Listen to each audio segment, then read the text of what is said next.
My name is Sonu Singh and today's topic is about Microsoft 365. Microsoft 365 is the newly broadened product name that replaced Office 365.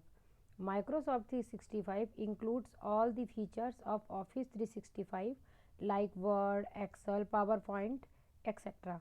Plus additional services like Windows 10, 11, Enterprise, Mobility plus Security and advanced security features like Microsoft Defender. Microsoft 365 is a more comprehensive suite aimed at providing a complete productivity with security solution for both individuals and business.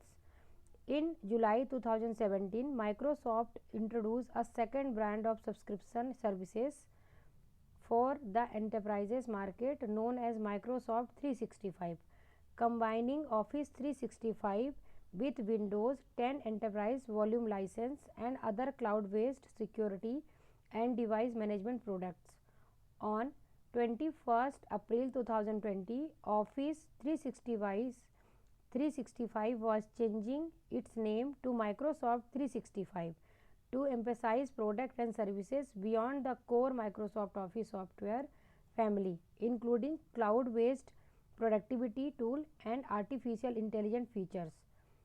Most products that were called Office 365 were renamed as Microsoft 365 as the same day. Here is some breakdowns. Key: Microsoft 365 offers a more integrated experience with features like device management, threat protection, and identity and access management. Subscription-based services, meaning you pay a recurring fee to access the software and services. Microsoft 365. You can also write like M365. M is Microsoft. 365 means 365 days of services. See Microsoft 365, all the applications and services. Thank you so much.